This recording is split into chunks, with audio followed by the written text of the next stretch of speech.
Hi hello എല്ലാ പേർക്കും പത്രമാറ്റിൻ്റെ ഇന്നത്തെ എപ്പിസോഡിലേക്ക് സ്വാഗതം. അങ്ങനെ നമ്മുടെ പത്രമാറ്റിൽ നമ്മുടെ വാദിഭാഗത്തിൻ്റെ ഹിയറിംഗ് ഒക്കെ നടക്കുകയാണ്. നമ്മുടെ നിവിൻ വക്കീലിൻ്റെ പൊരിഞ്ഞുള്ള ആ ഒരു വാദമൊക്കെ ഇന്ന് നമുക്ക് കേൾക്കാം. അപ്പോൾ നമുക്ക് എപ്പിസോഡിലേക്ക് കടക്കാം. അപ്പോൾ നമ്മൾ ആദ്യമായി കാണുന്നത് നമ്മുടെ നരസിംഹവും നിവിനും മുഖമസ്തനും എല്ലാം കൂടെ സംസാരിച്ചുകൊണ്ടിരിക്കുന്നത് കേസിൻ്റെ തീരുമാനം എങ്ങനെ എത്തപ്പെടും എന്നുള്ളതൊക്കെയാണ്. 3 പേർക്കും ടെൻഷൻ ഉണ്ടെങ്കിലും എങ്ങനെയും കേസ് വിജയിക്കണം എന്ന ആ ഒരു ലക്ഷ്യത്തിലാണ് 3 പേരും നിൽക്കുന്നത്. അപ്പോൾ നിവിൻ പറയുന്നുണ്ട്, എനിക്ക് അനിയെയും നന്ദുവിനെയും കാണേണ്ട ഒരു ആവശ്യമുണ്ട്, ഞാനിപ്പോൾ തന്നെ പോട്ടെ, നാളത്തെ ആവശ്യത്തിന് വേണ്ടിയിട്ടാണ് എന്ന് പറഞ്ഞ് പോകുന്നുണ്ട്. അപ്പോൾ നമ്മുടെ നരസിംഹം വക്കീൽ പറയുന്നുണ്ട്, എന്തായിരുന്നാലും ഞാനും ഉറക്കം ഒഴിക്കാൻ തീരുമാനിച്ചു, ഞാനും കേസൊക്കെ ഒന്ന് നന്നായി പഠിക്കട്ടെ എന്ന് പറയുന്നുണ്ട്. അങ്ങനെ ഗുമസ്തൻ പറയുകയാണ്, ഞാനപ്പോൾ സാറിന് നല്ലൊരു കട്ടൻ ഇട്ട് തരാമെന്നൊക്കെ പറയുന്നുണ്ട്. അങ്ങനെ അവിടെ നിന്ന് പോകുന്നു. പിന്നെ കാണിക്കുന്നത് നമ്മുടെ അനിയെയും നമ്മുടെ നന്ദുവിനെയും വക്കീലിനെയാണ്. അപ്പോൾ എന്നിട്ട് വക്കീൽ പറയുന്നുണ്ട്, എങ്ങനെയെങ്കിലും നമുക്ക് ഈ കേസ് ജയിച്ചേ പറ്റൂ. അപ്പോൾ അതിന് ആദ്യം വേണ്ടത് അനാമികയെക്കുറിച്ച്, അനാമിക പഠിച്ചിരുന്ന കോളേജിലെയും അനാമികയുടെ കഴിഞ്ഞകാല ജീവിതത്തെയും കുറിച്ചുള്ള എല്ലാ തെളിവുകളും നമുക്ക് കിട്ടിയേ പറ്റൂ, അത് എങ്ങനെയും കളക്ട് ചെയ്യണമെന്നൊക്കെ പറഞ്ഞിട്ട് നിവിൻ പോവുകയാണ്. അപ്പോൾ നമ്മുടെ നന്ദു പറയുന്നുണ്ട്, നാളെ തന്നെ ഞാൻ എല്ലാം റെഡിയാക്കി, ഇന്ന് രാത്രി തന്നെ ഞാൻ എങ്ങനെയും കഷ്ടപ്പെട്ട് ആ കേസെല്ലാം റെഡിയാക്കുമെന്ന് നമ്മുടെ അനിയോട് പറഞ്ഞിട്ട് അവരവിടെ നിന്ന് പിരിയാണ്. പിറ്റേന്ന് നമ്മുടെ കോടതി രംഗങ്ങളാണ് കാണിക്കുന്നത്. അങ്ങനെ നമ്മുടെ കോടതിയൊക്കെ തുടങ്ങി. അങ്ങനെ നമ്മുടെ നിവിൻ വാദത്തിനായിട്ട് എഴുന്നേൽക്കുകയാണ്.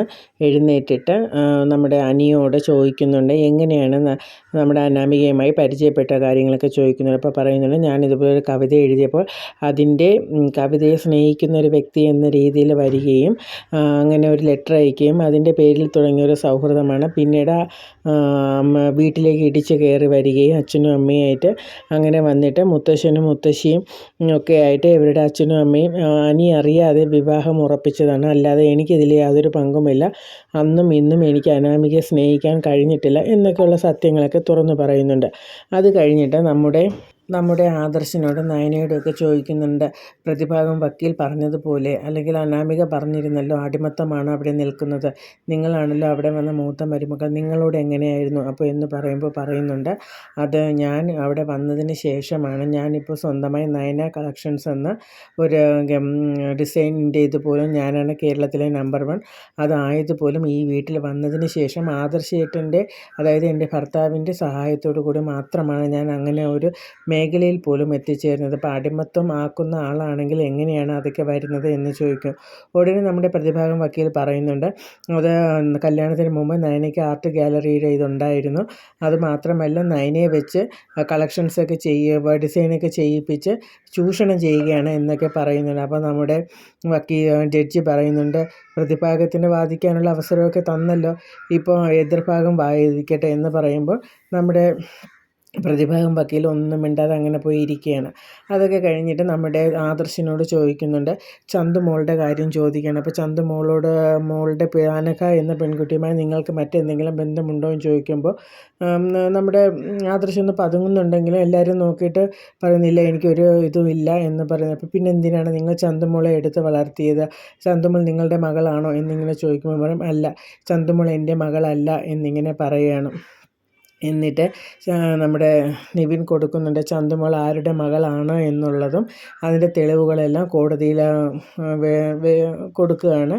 അങ്ങനെ അതവിടെ ക്ലിയറായി. അത് കഴിഞ്ഞിട്ട് നമ്മുടെ നിവിൻ പറയുന്നുണ്ട്, എനിക്ക് വേണു എന്ന് പറയുന്ന അനാമികയുടെ അച്ഛനെ ചോദ്യം ചെയ്യേണ്ട ആവശ്യമുണ്ട്, അതിനൊരവസരം. അപ്പോൾ അങ്ങനെ വേണു വരികയാണ്. വേണു വന്നിട്ട് വേണുവിനെ കുറിച്ചൊക്കെ ചോദിക്കണം, നിങ്ങൾ എന്താണ് ചെയ്തുകൊണ്ടിരുന്നത്. അപ്പോൾ ഞാനൊരു ഫിനാൻസ് സ്ഥാപനമാണ് നടത്തിയിരുന്നത്, എവിടെയാണെന്ന് ചോദിക്കുന്നുണ്ട്. അപ്പോൾ അതൊരുമാതിരി പതുങ്ങിയിട്ട് ഏതോ ഒരു സ്ഥലം പറയുന്നുണ്ട്. ഇപ്പോൾ അതുണ്ടോ എന്ന് ചോദിക്കുമ്പോൾ ഇല്ല, അത് 10 വർഷമായി മുമ്പുള്ളതാണ്, ഇപ്പോൾ അത് വലിയ ലാഭമൊന്നും ഇല്ലാത്തതുകൊണ്ട് പൂട്ടി എന്നൊക്കെ പറയുന്നുണ്ട്. നിങ്ങൾക്ക് എന്നിട്ട് ഒരു വർക്കല ഒരാളുടെ പേര് ചോദിച്ചിട്ട് ഇന്ന ആളിനെ അറിയാമോ എന്ന് ചോദിക്കുന്നുണ്ട്. അപ്പോൾ ആദ്യം ഒന്ന് പതുങ്ങുന്നെങ്കിൽ ഉണ്ട് എന്നിങ്ങനെ പറയണം. അപ്പോൾ ആ പേരിൽ അദ്ദേഹം നിങ്ങൾക്കെതിരെ കേസ് കൊടുത്തിട്ടുണ്ടോ എന്ന് ചോദിക്കുമ്പോൾ അയാളിന്ന് പതുങ്ങി. അങ്ങനെ നിവിൻ പറയുകയാണ്, ഇയാൾ ആ പറയുന്ന വ്യക്തിയുടെ ഭാര്യയുമായി അവിഹിത ബന്ധമുണ്ടായിരുന്നു. അത് അയാൾ കണ്ടെത്തുകയും അയാളുടെ വീട്ടിൽ സ്ഥിരം പോവുകയും വരികയും ചെയ്താണ് ആ ബന്ധം സ്ഥാപിച്ചത്. എന്നിട്ട് ഇത് അയാൾ കണ്ടെത്തിയപ്പോൾ ഇയാൾക്കെതിരെ കേസ് കൊടുക്കുകയും ഒക്കെ ചെയ്തു. അങ്ങനെ ഇയാൾ റിമാൻഡിലായിരുന്നു. അത് കഴിഞ്ഞതിന് ശേഷം പിന്നെ ഇയാൾ പുറത്തിറങ്ങിയതിന് ശേഷം അതൊരു ഒത്തുതീർപ്പാക്കുകയും ചെയ്തതാണ് എന്നൊക്കെ പറയുന്നുണ്ട്. അപ്പോൾ ഉടനെ നമ്മുടെ നിവിൻ അങ്ങനെയാണല്ലേ, അപ്പോൾ ഓക്കെ. അത് കഴിഞ്ഞിട്ട് പിന്നെ നിങ്ങൾ ഇന്ന സ്ഥലത്തിലൊരു നിർമ്മല എന്ന പേരുള്ള ഒരു വ്യക്തിയുമായിട്ടൊരു ബന്ധം സ്ഥാപിച്ചതോ എന്നിങ്ങനെ ചോദിക്കുമ്പോൾ വീണ്ടും ഇദ്ദേഹം പരിങ്ങുകയാണ്.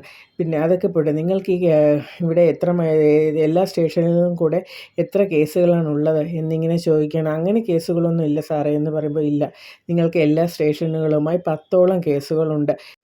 എല്ലാം പണത്തിൻ്റെ കേസിലാണ്. വണ്ടി ചെക്കുകൾ നൽകി പലരിൽ നിന്ന് നല്ല തുകകൾ എടുത്ത് ഒക്കെ ചെയ്തതാണ് എന്നൊക്കെ പറഞ്ഞിട്ട് നിവിൻ പറയുന്നുണ്ട്.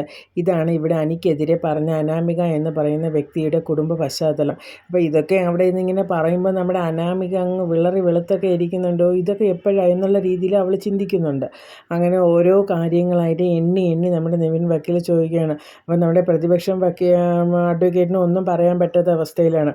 പിന്നീട് ചോദിക്കുന്നത്, നമ്മുടെ അനന്തമൂർത്തി എന്ന് പറയുന്ന വ്യക്തി നിങ്ങളുടെ വക്കീലിൻ്റെ അടുക്കൽ വെച്ച് എത്ര രൂപ നഷ്ടപരിഹാരത്തിനാണ് നിങ്ങളെ വിളിച്ചു വരുത്തിയത് എന്നിങ്ങനെ ചോദിക്കുമ്പോൾ ഉടൻ തന്നെ ഇയാൾ ഗ്ലാസിൻ്റെ ഇടയിലൂടെ പതുക്കുന്ന അദ്ദേഹത്തിൻ്റെ വക്കീലിനെ നോക്കണം. അയാളിങ്ങനെ എന്തോ മുഖത്ത് ആക്ഷൻ കാണിക്കണം, അങ്ങനെയൊന്നും പറയരുത് എടുക്കുന്നതാണ്. അപ്പോഴേ ഇയാൾ പറയുന്നത്, അത് 25 കോടി രൂപ എനിക്ക് തരാമെന്ന് പറഞ്ഞിട്ടാണ് എന്നെ അവിടെ വിളിച്ചു വരുത്തിയത് എന്നിങ്ങനെ പറയുകയാണ്. അപ്പോൾ അത് തരാമെന്ന് പറഞ്ഞ് വിളിച്ചത് മാത്രമല്ല എന്നെ അടിക്കുകയും ചെയ്തു എന്ന് പറയുന്നുണ്ട്.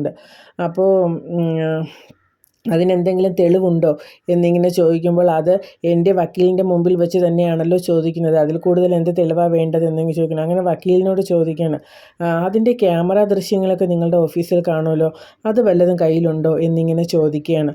അപ്പോൾ പറയാം, അത് ക്യാമറയൊന്നും വർക്ക് ചെയ്തിട്ടില്ല എന്ന് പറയുന്നുണ്ട്. അതിനെന്താ ക്യാമറ എന്തിനാ, അതിൻ്റെ പുറത്തൊരു ക്യാമറ ഉണ്ടായിരുന്നു, അതിൽ തെളിവുകളുണ്ട് എന്ന് പറഞ്ഞിട്ട് നമ്മുടെ നിവിൻ ഒരു പെൻ ഡ്രൈവ് നമ്മുടെ ജഡ്ജിക്ക് കൊടുക്കുകയാണ്. അപ്പോൾ ജഡ്ജി അതിൽ നോക്കുമ്പോൾ ഇട്ട് കാണുന്ന ഒരു രംഗമാണ്. അപ്പോൾ അത് കഴിയുമ്പോൾ അതിൻ്റെ ഇടയിൽ കാണിക്കുന്നത് നമ്മുടെ മുത്തശ്ശനെയാണ്.